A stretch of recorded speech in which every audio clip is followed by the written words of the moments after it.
Et bonjour, bonjour à tous, bienvenue. Si vous êtes ici, c'est que vous souhaitez réviser activement pour le bac et que vous vous y prenez quand même pas mal. Alors à l'avance, on peut toujours s'y prendre plus tôt, mais bon, dans la mesure où vous êtes censé quand même avoir bien avancé sur vos chapitres, il est plus que temps d'aller se confronter directement à des sujets de bac. Donc ma proposition, c'est qu'on se retrouve régulièrement pour travailler 30 minutes ensemble. Voilà. C'est des formats de 30 minutes, ça paraît pas grand-chose, mais l'idée c'est déjà de ne pas rien faire, de ne pas attendre le dernier moment. L'idée c'est d'étaler notre travail dans le temps, au lieu de faire tout au dernier moment.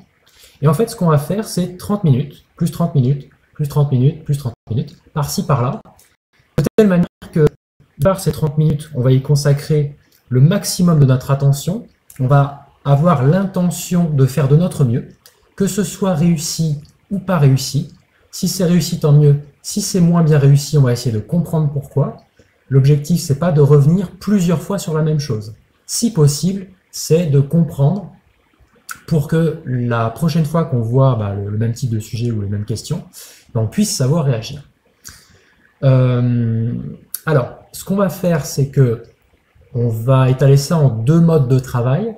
Il y en a un sur lequel je vais revenir beaucoup plus, qui est le mode de travail spécifique, que j'ai appelé spécifique. Là, c'est ce que vous voyez en haut à gauche. Les 30 minutes spécifiques, c'est on va se concentrer sur un thème en particulier, normalement un exercice en particulier.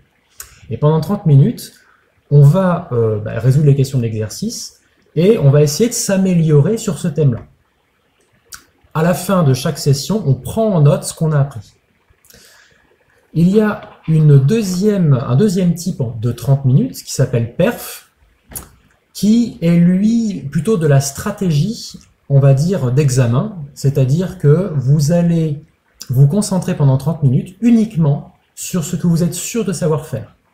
C'est-à-dire que j'aimerais en fait vous convaincre qu'il peut être intéressant de commencer son examen par des choses qu'on sait faire. Vous allez me dire, bah oui, mais moi je vais vous répondre, bah c'est pas évident, parce que pour beaucoup de gens, eh bien, on commence soit dans l'ordre, soit on commence par l'exo qui a le plus de points. Bon, là au bac, ça, vous allez moins pouvoir vous poser la question à ce sujet-là, puisque la répartition des points est à peu près la même. Mais dites-vous que c'est pour vous permettre de faire baisser le stress au début de l'épreuve, parce qu'au début d'une épreuve, on est toujours un tout petit peu comme ça, en faisant des choses qu'on sait faire, en assurant les choses qu'on sait faire, et en se disant qu'au bout de 30 minutes, on a un petit bagage de points. Je vous présente ce que j'ai fait également pour les mathématiques. On retrouve un tableau similaire donc pour la physique-chimie. J'ai reconstitué ici l'ensemble des thèmes qui sont abordés. Donc pour résumer, dans la composition, ce que j'avais marqué composition système, on va trouver tout ce qui est pH, acide-base, loi de Colero, spectroscopie, titrage. Dans tout ce qui est évolution temporelle, on va trouver tout ce qui est facteur cinétique, catalyseur, radioactivité. Dans l'état final, on trouvera tout ce qui est évolution spontanée, électrolyse. Synthèse organique, vous voyez. Mouvement et mécanique, la seconde loi de Newton par exemple. Écoulement fluide, poussée d'Archimède, etc. Thermodynamique, vous voyez ce que c'est. Les bilans d'énergie. Voilà, donc il y a plusieurs chapitres, mais vous voyez à peu près le thème, il me semble. Ensuite, dans l'ondulatoire, on trouvera tout ce qui est diffraction, interférence, effet Doppler. Tout ce qui a trait ensuite aux photons. Et les condensateurs, donc tout ce qui est circuit RC. Bien. L'objectif, c'est quoi? C'est de pouvoir étaler notre travail. Ici, vous avez une ligne de temps qui va sur votre droite. Nous sommes le 22 janvier. On va noter la date. Et on va noter la date, donc 22 janvier. Hop. Et le travail que nous allons faire aujourd'hui va compter ici pour cette colonne. Et on va faire plutôt du spécifique, à savoir, aujourd'hui j'ai choisi un exo de méca. Bien entendu, je ne sais pas si je pourrais tout traiter pour vous aider, mais je me concentrerai sur ce qui habituellement pose le plus de problèmes. Donc notre travail se fait en premier temps, en général on choisit son sujet. on déclenche les 30 minutes, on lit, on répond aux questions. À la fin, on valide ou on invalide avec la correction du sujet. Et on fait le bilan ensuite sur ce qu'on a appris et on remplit notre tableau. Les brouillons que vous avez avec vous, puisque bien évidemment vous mettrez sur pause au début de chaque question, vous essaierez de répondre, hein, évidemment, n'est-ce pas? Vous les garderez dans ce tableau. Donc je vous recommande de recopier ce tableau, de le faire. Et dans une feuille, voilà, vous prenez une A4 comme ça, vous, dans le sens de la largeur, vous pliez en deux. Et vous mettrez tous vos brouillons dedans. C'est important de garder son travail personnel parce que là, ce qu'on fait ensemble, c'est du travail personnel, c'est de l'initiative personnelle pour que à votre bac, ça se passe bien. Eh bien, gardez vos brouillons parce qu'à la fin, l'accumulation, vous allez accumuler un certain nombre de feuilles. Et dites-vous que si à la fin, vous avez des résultats qui sont satisfaisants pour vous, c'est peut-être pas pour rien, quelque part. Bien, alors du coup.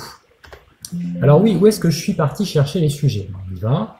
Donc je suis parti sur le site labolycée.org qui regroupe soit par thème, soit par, alors géographique, ça veut dire vous avez des bacs qui ont lieu en métropole, qui ont lieu en Asie, qui ont lieu en Amérique, etc. Vous sachez que vous pouvez tous les prendre. Je vous recommande ceux, de commencer par ceux de 2022-2021. Et là, j'ai choisi la métropole de 2022. Voilà, pour commencer. Donc j'ai le sujet qui est ici. J'ai choisi mon sujet, je suis prêt à partir, je vais déclencher le chronomètre. À partir de maintenant, nous avons 30 minutes et on s'arrêtera au bout de 30 minutes parce qu'on n'a pas que la physique à réviser, peut-être qu'on a d'autres choses à faire, mais on aura consacré 30 minutes de travail pour notre bac. C'est parti. Allez, je prends le sujet et on commence à lire. Donc on a le choix entre l'exercice A, l'exercice B ou l'exercice C. On en traitera deux au choix. Donc là, mettons qu'on ait choisi l'exercice A, évidemment. Et nous avons une dizaine de points à consacrer, donc au thème qui est sur chute, champ de pesanteur, équation horaire. En général, les équations horaires, des choses qui vous réjouissent. Alors c'est pas le cas pour tout le monde, mais bon, il y a beaucoup de gens pour qui ça déclenche pas une joie spontanée. Alors, on y va. En 1976, lors de la finale de l'Euro, le match est serré et doit se décider au tir au but. Antonin Panenka, joueur tchécoslovaque, doit effectuer un tir décisif. Il prend une longue course d'élan et frappe mollement. Et en plein milieu du but, le gardien allemand Sepp Maier, qui a plongé sur sa gauche, regarde impuissant ce ballon qui retombe doucement dans ses filets. Oui, je mets un peu de ton parce que sinon on s'ennuie un peu, on est d'accord, hein. Panenka vient de donner à la fois le titre à son équipe et naissance à une véritable œuvre d'art, la Panenka. Waouh, c'est pas marqué waouh, mais je fais waouh quand même. En 2015, Panenka raconte comment lui est venue cette idée. Une nuit où je ne dormais pas, je me suis dit que les gardiens choisissaient généralement de partir sur un côté. Mais si on frappait très fort au centre, ils pouvaient quand même arrêter la balle en tendant le pied. En revanche, si le contact avec le ballon était plus léger, il serait impossible au gardien de faire demi-tour pour repousser le ballon. Comme quoi, on pense pas tous à la même chose la nuit. En effet, il est alors trop tard et le gardien a déjà plongé trop loin pour arrêter le tir. Cette technique demeure longtemps confidentielle, car le championnat tchécoslovaque reste secret, cloîtré derrière le rideau de fer. Un peu d'histoire. La spéciale de Panenka est donc totalement inconnue des Occidentaux, d'où la surprise totale en finale de l'Euro 76.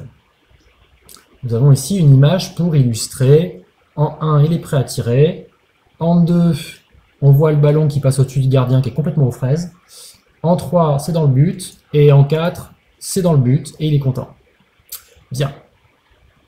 On cherche à étudier la trajectoire du ballon lors du tir au but à partir de la vidéo de la finale de 1976. Malheureusement, le zoom progressif de la vidéo ne permet pas de faire des mesures de vitesse très précises. En revanche, on peut faire des chronométrages à l'aide d'un logiciel de pointage. On étudie le mouvement à partir de l'instant choisi comme origine des temps, où le ballon ne touche plus ni le sol, ni le pied. Donc en gros, il a tapé dedans, et au moment précis où le ballon part, c'est là qu'on commence. Les informations extraites de la vidéo sont les suivantes. Le ballon traverse la ligne de but à t indice b égale 0,96 secondes. Ici, j'imagine. là c'est les cages. Le ballon semble traverser la ligne de but en plein milieu de la cage, à la fois dans le sens de la hauteur et de la largeur. Très bien. Les données. Bon, déjà on a le schéma, hein, c'est parti des données. On a la distance entre le point de pénalty, j'imagine, et la ligne de but. On a ici l'intensité du champ de pesanteur. On a a priori l'angle avec lequel il frappe le ballon, la hauteur de la cage. Et ici une distance, non c'est l'axe X et l'axe Y, vertical. Donc on a sur une vue de côté. En donné l'intensité du champ de pesanteur terrestre, vous est donné systématiquement, distance jusqu'à la ligne de but lorsqu'on tire un but 11 mètres, dimension de la cage, vitesse initiale moyenne d'un tir, classique, 120 km/h, le ballon traverse la ligne de but, au bout de ça, ils nous l'ont déjà donné. Le ballon est choisi comme système d'étude. Le référentiel d'étude est décrit sur la figure ci-dessous. Il est supposé galiléen. Allez, c'est parti. Représenter sur un schéma le ballon et là où les forces qui s'exercent sur lui entre l'instant de la frappe et celui de l'impact sur le sol. On néglige l'influence de l'air. Autrement dit, on a le ballon qui va partir et sur toute sa trajectoire, quelle force subit-il? Alors attention, les amis, ils nous ont dit, on étudie le mouvement à partir de l'instant choisi comme origine des temps, où le ballon ne touche plus ni le sol ni le pied. Donc, ne me mettez pas un vecteur force vers la droite, qui en fait simulerait la force imprégnée par le pied de Panenka dans le ballon. Non, non, non. Ils disent bien à partir du moment où ça touche plus le pied. Bon. Et bien à partir du moment où ça touche plus le pied. Voilà, on y va. Tac. Hop. Donc prenez un brouillon, mettez sur pause. Qu'est-ce que vous feriez, vous? Tiens. Allez-y, la mettez sur pause, que ce soit bon, que ce soit pas bon, tentez votre chance. Et bien, à partir du moment... Alors, question Q1 de l'exercice... Comment il s'appelle celui-là? De l'exercice A. Donc sur notre copie, on va indiquer à notre correcteur que nous traitons l'exercice 1 et la question A. J'ai pas de mémoire, c'est la question A. Question 1, on a raté. C'est l'exercice A et c'est la question 1. Je galère. Alors, question 1. En fait, il nous propose de faire un schéma, donc allons-y. Eh bien, un ballon, quelle force subit-il? Ben, la force qu'il subit, c'est uniquement la pesanteur terrestre. Puisqu'on ne met pas la force imprimée par le pied sur le ballon. Et il rajoute également le fait qu'on néglige l'influence de l'air. Effectivement, on pourrait penser que le ballon, lui, va ralentir au bout d'un moment, sous l'effet de l'influence de l'air, mais là, ben non, on ne met pas. Donc du coup, comment représente-t-on cette force de pesanteur? Eh bien, une force, donc là la pesanteur P, ça a une direction, un sens, une intensité et un point d'application. Point d'application, en général, il est au centre de gravité de l'objet. Alors là, pour un cercle, le ballon, ben c'est son centre, tout simplement. Donc c'est bon. Le point, on l'a mis. Ensuite, la direction, elle sera verticale, puisque la pesanteur, c'est toujours orienté verticalement. Attention, ça c'est la direction. Alors que le sens, quant à lui, sera vers le bas. Hein, le ballon ne s'envole pas. D'accord? Donc du coup, j'ai parlé de la direction. Le sens, je vais le faire ici, comme ceci, vers le bas. Et l'intensité n'est pas précisée. Donc du coup, c'est un petit peu arbitraire. On met la flèche comme ceci. P, et a priori c'est gagné. Et on mettra une petite phrase pour illustrer, juste dire, mais vu qu'on néglige l'influence de l'air et qu'il n'y a pas l'impact du pied sur le ballon, eh bien seule la pesanteur s'exerce comme force sur le ballon. Question 2. Déterminez l'expression des coordonnées du vecteur accélération dans le repère proposé sur la figure 1. Coordonnées du vecteur accélération. Alors pareil, mettez sur pause et tentez votre chance. Alors comment ça va fonctionner au niveau de l'accélération? Eh bien, il y a énormément de sujets qui vont avoir la même démarche avec la deuxième loi de Newton. On va trouver les exercices où s'exerce le champ de pesanteur. On va trouver des exercices à champ uniforme. Donc par exemple, quand vous considérez une particule entre deux armatures, par exemple un condensateur ou quelque chose comme ça, ou des armatures, tout simplement plus c'est moins. Voilà. Vous mettez une particule dedans, un proton, un électron, là on va avoir justement la deuxième loi de Newton qui va s'appliquer. On va la retrouver également lorsqu'on va s'intéresser aux lois de Kepler. Et je dois en oublier une, mais vous voyez que cette démarche qu'on va faire là, en fin de compte, elle est plutôt répétitive. Certes, il va falloir adapter les grandeurs qu'on va utiliser, mais la démarche est la même. Alors elle commence par quoi, cette démarche? On va essayer d'être le plus complet possible. Cette démarche, question 2, elle commence par décrire déjà le système. C'est-à-dire, qu'est-ce qu'on étudie? On étudie un ballon. A priori, rien d'autre. Une fois qu'on a décrit l'objet, on va décrire dans quel référentiel on se situe. Ça a été indiqué par l'exercice. Le référentiel, il est terrestre. En général, c'est l'astre attracteur ou l'objet attracteur. Donc pour un satellite, ça peut être la Terre, géocentrique. Pour la Terre, ça peut être le Soleil, héliocentrique. Si vous voulez prendre aucun risque, eh bien vous mettez le centre de l'objet qui attire. Ça marchera à tous les coups. Référentiel non terrestre, et on précisera également galiléen, dans lequel le principe d'inertie s'applique. Ensuite, on va faire un bilan des forces. Alors ça tombe bien.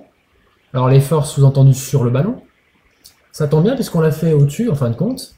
Donc il s'agit du poids qui se note P égale mg. Ça, c'est sa formule. Mais ce qui nous intéresse dans la description d'un vecteur, c'est sa direction. On l'a précisé, on va l'écrire ici, elle est verticale. Son sens, c'est vers le bas.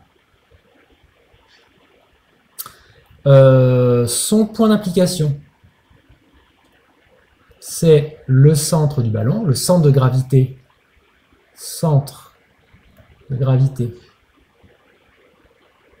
du ballon.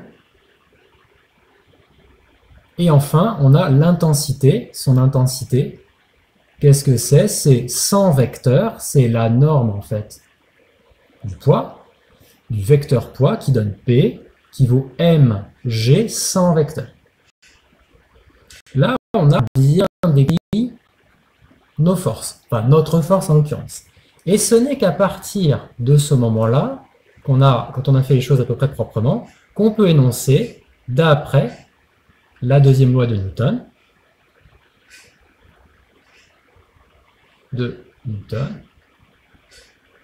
deux points. Qu'est-ce qui se passe selon la seconde loi de Newton?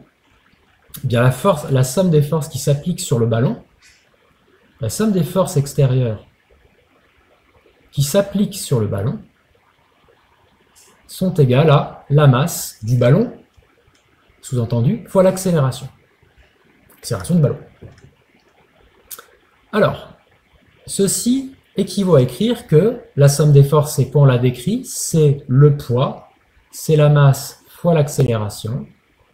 Le poids, c'est mg vectoriellement, puisque tant qu'on conserve des vecteurs, mettez-en de chaque côté s'il vous plaît. On voit que la masse du ballon s'annule, et on obtient l'expression du vecteur accélération qui est égale à l'intensité du champ de pesanteur. Eh bien, qu'est-ce qu'on déduit de ça? C'est qu'on est dans le cas d'une chute libre. Lorsque vous avez l'accélération qui est égale à petit g, eh bien, vous êtes dans le cas d'une chute libre. Bien. Ça ne répond pas tout à fait à la question, puisque la question, c'est donner les coordonnées, il me semble. Tac, tac, tac, tac. Les coordonnées du vecteur accélération. Nous avons le vecteur, on n'a pas ses coordonnées encore. Parce que je suis là. Bon, ben, on y va. Pour avoir les coordonnées du vecteur accélération, comment est-ce qu'on va faire?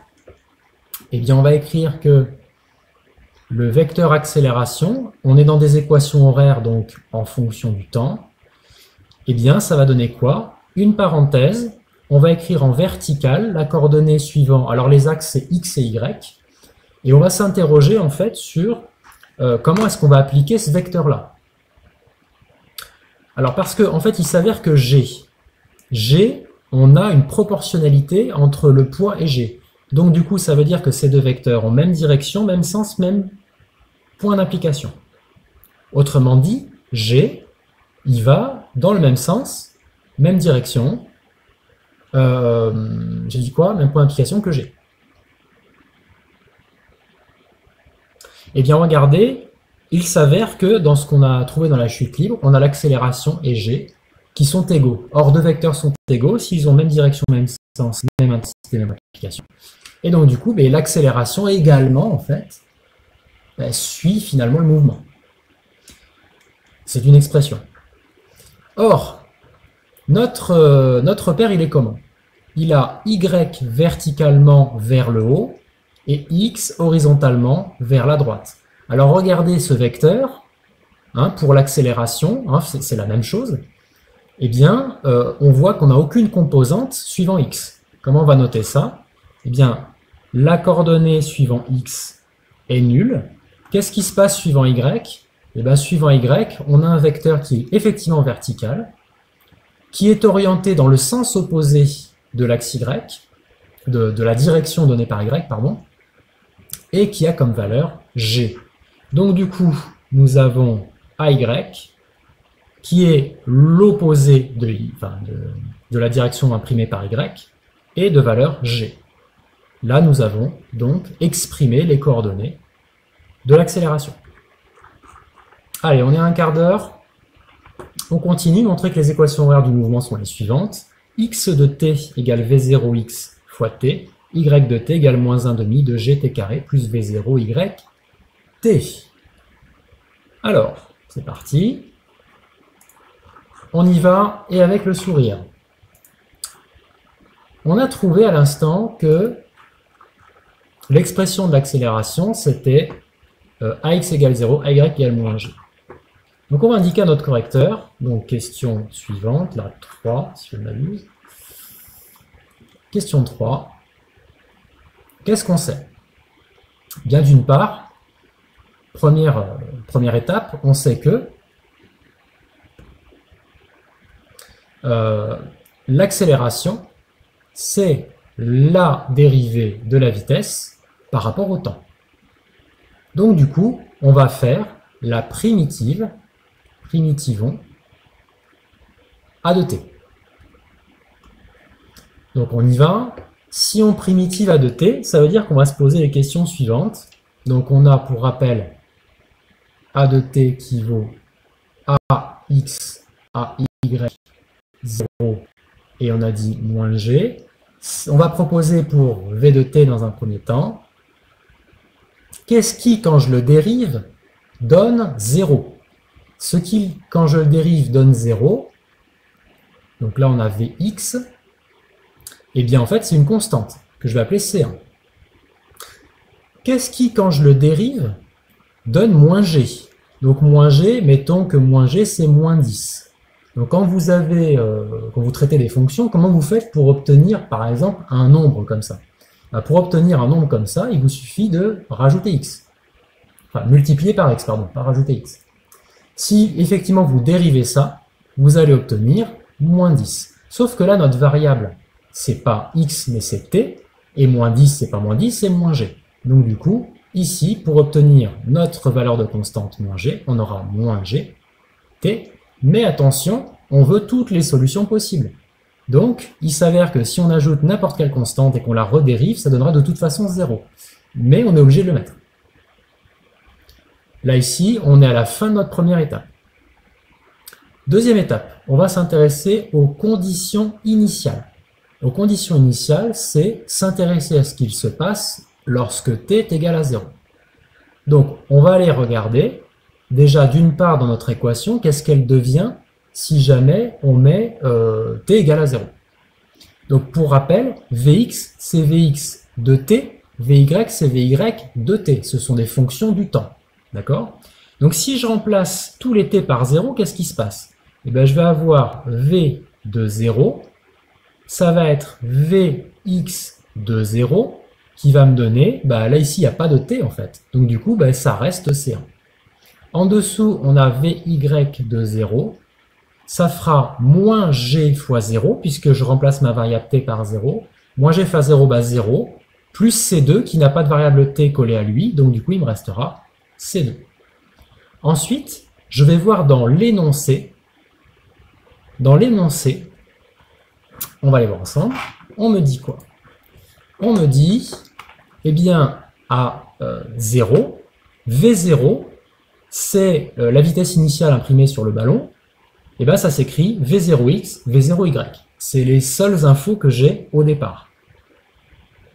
Donc du coup, j'y vais, je vais noter que d'après l'énoncé, eh bien, ça s'appelle V de 0, donc finalement c'est ni plus ni moins que la vitesse à l'instant 0, eh bien on m'annonce que c'est V0x, V0y. Eh bien, dans l'étape qui suit, on va se dire, eh bien regardez, V0 c'est C1, C2, mais V0 d'après l'énoncé c'est également, ça s'appelle V0x, V0y. Alors qu'est-ce qu'on va conclure? On en conclut que ici, ainsi, nous avons C1 qui vaut V0x et C2 qui vaut V0y.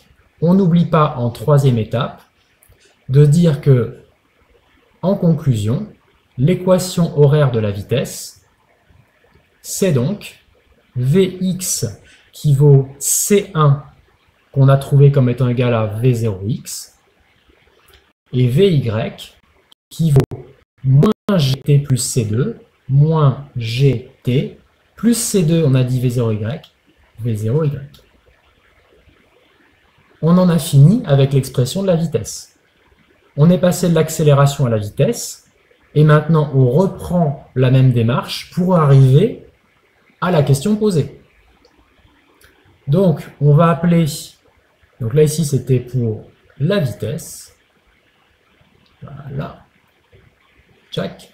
Là maintenant on va regarder le mouvement, donc parce qu'on s'intéresse aux équations horaires du mouvement. Donc on va dire soit m, la position du ballon,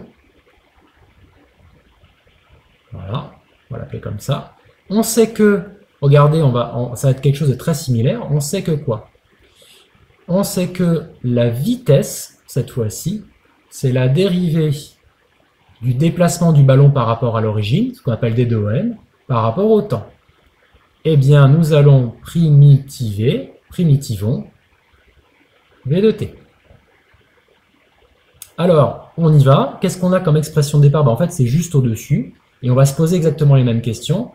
Donc ici, on aura OM de t.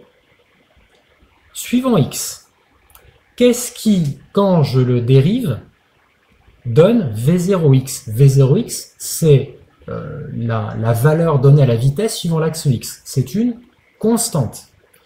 Donc du coup, x de t, ça va être quoi? Ça va être, comment est-ce qu'on obtient en dérivant une constante? Eh bien, on a dit tout à l'heure qu'il nous suffisait de multiplier par t, mais attention, il nous faut toutes les solutions, C3. Pour y, alors pour y, on voit que le raisonnement que je viens de faire, ça s'applique à V0y, donc on aura quelque chose du type plus V0yt plus une autre constante, parce que je veux toutes les solutions, C4. Comment est-ce qu'on fait pour obtenir moins gt? Moins gt, c'est comme si vous cherchiez à obtenir moins 10x. Qu'est-ce que je pourrais proposer comme dérivée, comme fonction à dériver pour obtenir moins 10x? Alors pour obtenir moins 10x, eh bien, je pourrais, déjà pour conserver le x, je pourrais mettre un carré. Or si je fais ça, effectivement lorsque je vais dériver ceci, eh bien je vais avoir le 2 qui va venir à côté du moins 10, donc ça va faire moins 10 fois 2, multiplié par x. Donc, c'est très bien, on obtient la variable x. Le problème, c'est que je vais avoir un 2 en trop à côté du moins 10. Donc, je vais anticiper son arrivée en divisant par 2. Donc, si je dérive ça, ça va me donner 2 fois moins 10, x, divisé par 2. Les deux vont s'en aller, mission accomplie, j'aurai bien moins 10x. Sauf que là, j'ai pas moins 10, j'ai moins g, j'ai pas x, j'ai t. Donc du coup, ce que je vais proposer, je vais remplacer tout simplement, ça va me faire moins 10 c'est g, t, le x c'est t carré sur 2. Donc on y va, moins g, t carré sur 2.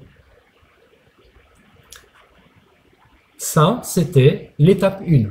L'étape 2, on va aller regarder les conditions initiales. De la même manière, on va regarder ce qui se passe à t égale 0. À t égale 0, on applique directement à ce qu'on vient de faire ici. Qu'est-ce qu'on a à t égale 0? On a OM de 0. Et là, je regarde ici, je remplace tout par 0. Ça me fait x de 0 qui vaut une constante fois 0, bah, ça fait 0. Plus C3 va me donner C3. Y de 0, c'est moins g fois 0 carré sur 2, bah, tout ce bazar, ça dégage. V0y fois 0, ça dégage. Il reste donc C4. Deuxième étape de cette partie, je vais m'intéresser aux informations données dans l'énoncé. Dans l'énoncé, qu'est-ce que c'est finalement que OM de 0? Eh bien, c'est la position initiale du ballon. Quelle est la position initiale du ballon? On y va. On me dit qu'il démarre à l'origine du repère, c'est-à-dire 0, 0. On aurait très bien pu démarrer avec un service au tennis à, par exemple, y qui vaut 2 mètres de haut. Vous auriez mis y de 0, ça vaut 2. Donc on voit que x à t égale 0, bah, c'est 0, et y à t égale 0, c'est 0. Or, pour que deux vecteurs soient égaux, il faut que les coordonnées x et y soient égales. Ainsi, on en déduit que eh bien, C3, c'est 0, et C4, c'est 0. On a fini les conditions initiales pour déterminer les constantes. On conclut. Donc, regardez, on avait l'expression de départ ici qui avait voilà, C3 et C4 à déterminer. On en conclut que OM de t, ses coordonnées sont x de t qui vaut V0x t plus C3 qui vaut 0, et y de t, c'est moins gt carré sur 2 plus V0y de t plus C4 qui vaut 0. Et là, on a répondu à la question. Allez, combien de temps est-ce qu'il nous reste? On est à 2 minutes 30. Vous voyez qu'effectivement, 30 minutes, vous allez vous dire, on ne fait pas grand-chose, mais regardez, on vient quand même de consacrer du temps à cette partie-là. Elle est effectivement mangeuse de temps, hein, clairement. Hein, passez-moi l'expression. Mais je suppose que la proportion de points accordés ici doit être supérieure aux autres questions. Par exemple, recopier le schéma de la situation figure 1 et tracer l'allure de la trajectoire. Tracer l'allure de la trajectoire, en fait, on s'aperçoit que ce qu'on a ici en y de t, bah, c'est comme si vous aviez f de x, avec f de x en ordonnée et x en abscisse. Bah, regardez ce qu'on a. On a quelque chose de la forme a t carré, donc on a un bazar à côté de t carré, on va l'appeler a t carré, plus b fois t, plus c qu'on ne voit pas. Qu'est-ce que c'est ça, des trucs de la forme ax carré plus bx plus c? Ben, ce sont des paraboles. Et cette parabole, regardez, elle a un a, c'est-à-dire ce qui est collé à t carré, qui va être négatif. Puisque g est l'intensité du champ de pesanteur est positif, fois moins 1,5, ça va être négatif. Vous savez qu'une parabole, dans l'expression, si le a est négatif, on a une parabole qui fait cette forme-là. Alors, sur votre dessin, vous allez partir de 0 et tracer quelque chose de plausible, en tout cas qui a la forme d'une parabole inversée, donc qui va vers le bas. Donc on a l'impression que le ballon, effectivement, va tomber, soit dans les buts, soit après. Bon, ça c'est certainement la suite de l'exercice qui le détermine. Mais au moins que ça ait la tête d'une parabole orientée vers le bas. C'est-à-dire qu'on veut quelque chose qui part dans l'infini vers le ciel, quoi. D'accord ? Ça, c'est en justification, finalement, ça va être l'expression de y de t qui vous le dit, puisque c'est l'expression d'un polynôme de degré 2 orienté vers le bas. On pourrait dire, on a l'expression d'un polynôme de degré 2 dont le coefficient devant le t carré est négatif.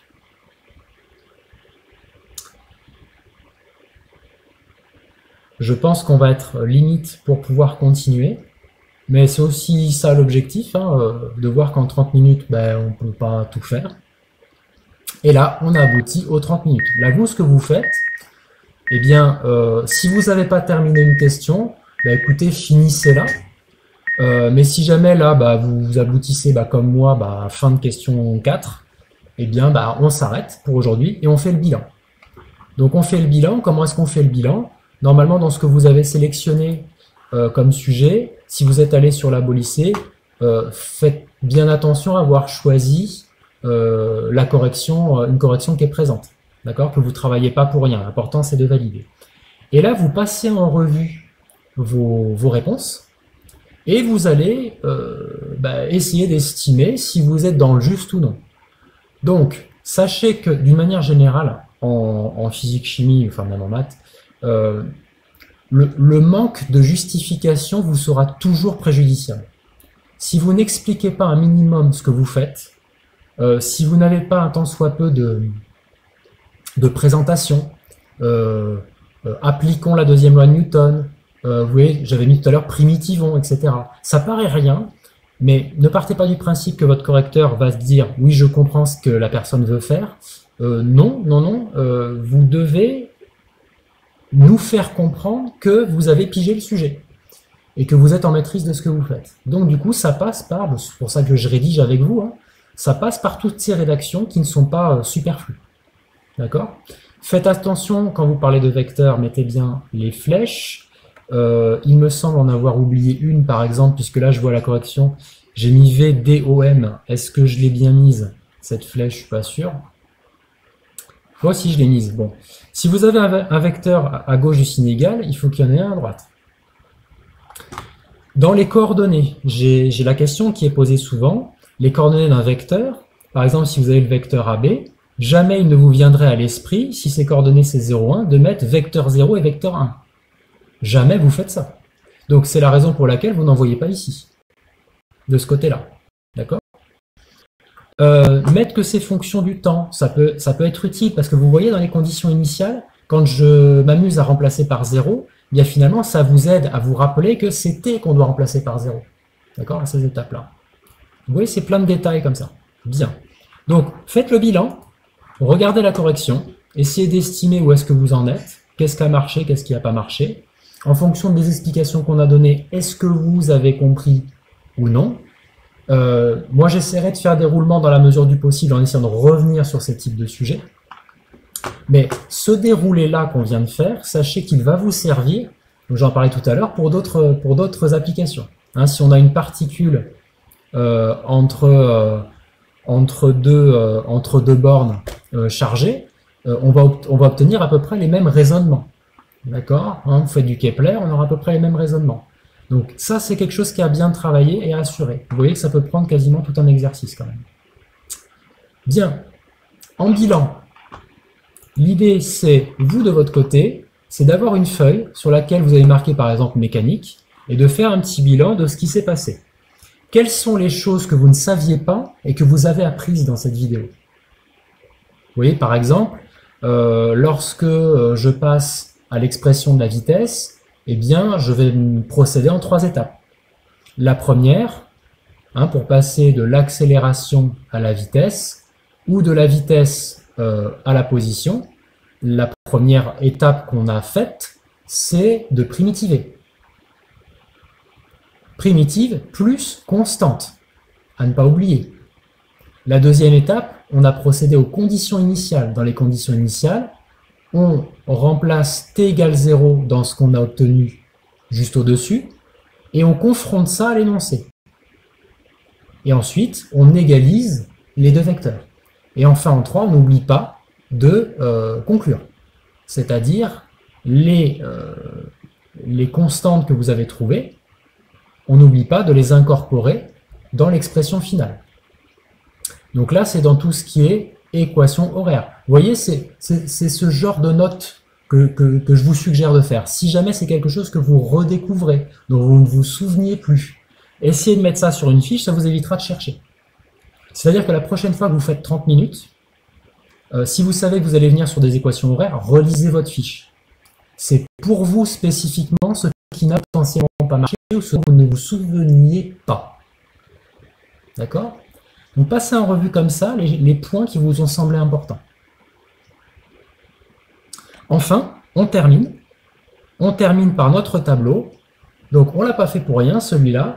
On s'est posé aujourd'hui en initiative personnelle pour travailler pour notre bac. Il faut que ça se voit, il faut que ce soit répertorié.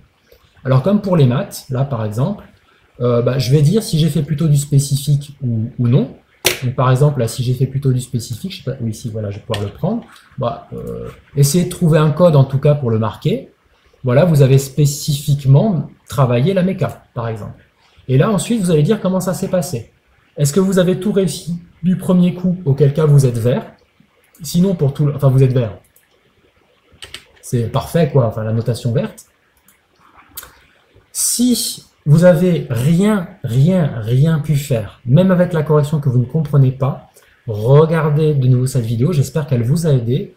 J'ose espérer pouvoir en faire une autre pour vous permettre d'avoir d'autres exemples, mais ne lâchez pas l'affaire. Ces mouvements-là de 30 minutes, c'est important que vous soyez présent et que vous essayez de refaire déjà ne serait-ce que ce qu'on a fait aujourd'hui. Ça va vous permettre de progresser. Tout ce qui est entre les deux. Vous avez réussi à peu près, mais au niveau de la rédaction, ça laisse à désirer. Vous n'avez pas réussi toutes les questions, mais vous comprenez ce que vous avez à travailler. Mettez orange. Bon, autant vous dire qu'au départ, on a beaucoup d'orange, voire de rouge. C'est normal. C'est normal. Laissez-vous du temps. Là, déjà, vous prenez l'initiative de vous poser pour travailler. C'est déjà très bien. Alors, laissez-vous du temps. Les évaluations au départ, oui, sont pas top. Ou peut-être sont bien, je ne sais pas. On a chacun ses forces et ses faiblesses. D'accord? La ligne de temps, elle vous mentira pas. Hein, si jamais ça fait un moment que vous n'êtes pas posé, vous allez voir que la prochaine date, elle risque d'être dans un peu longtemps. Considérez que plus de 3 jours, là on est 2 mois du bac. Non, laissez pas 3 jours. Hein. Essayez d'être régulier. Ça, c'est important. 30 minutes, vous allez voir que c'est pas grand-chose. De 2, vous allez voir aussi la répartition. Donc forcément, quand vous faites du spécifique, ça va être un petit peu long à répartir. Mais ce sera compensé par les périodes où on va faire plutôt de la performance. Quand vous allez faire de la performance, vous allez, l'objectif c'est de faire que ce que vous savez faire. Donc vous allez potentiellement sélectionner les premiers exercices, les premières questions des exercices. Donc vous allez balayer certainement plusieurs sujets et vous allez voir que ça va se répartir. Donc effectivement, oui, en spécifique, il y a du boulot. Là, si on choisit un exercice d'un type en particulier, oui, on ne travaillera pas plusieurs choses en même temps ou rarement. D'accord? Donc oui, il faut se poser régulièrement, mais ce sont des sessions de 30 minutes, chers amis. 30 minutes, c'est pas grand-chose. Vous avez vu à la vitesse que ça passe? Et encore là, j'ai parlé. Donc voilà. J'espère que ça vous aura été utile. Vous pouvez parfaitement me suggérer des thèmes plus spécifiques que vous préféreriez avoir en commentaire. N'hésitez pas. Dans la mesure du possible, j'essaierai de revenir régulièrement là-dessus pour vous permettre de progresser. En tout cas, bon travail en équipe et je vous dis à la prochaine.